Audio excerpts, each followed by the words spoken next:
প্রতিদিন রাতে ঘুমানোর আগে এই 6টি আমল অবশ্যই করবেন। 1 নম্বর, কলেমা পড়ে ঘুমালে যদি কেউ ওই রাতে মারা যায় তাহলে তার মৃত্যু হবে শহীদি মৃত্যু।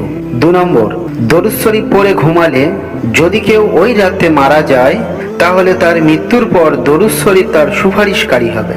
3 নম্বর, ঘুমানোর দোয়া পড়ে ঘুমালে সারা রাত ইবাদতের সওয়াব পাওয়া যাবে। 4 নম্বর, আয়াতুল কুরসি পড়ে ঘুমালে ফেরেশতারা সারা রাত পাহারা দিবে। 5 নম্বর, 21 বার বিসমিল্লাহির রহমানির রহিম পড়ে ঘুমালে প্রতিটি নিঃশ্বাসের জন্য নেকি লেখা হবে।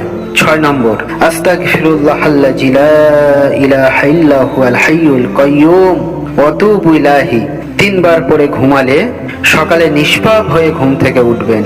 ইয়া আল্লাহ, এই সকল আমলগুলি আমাদের করার তৌফিক দান করুন। আমিন।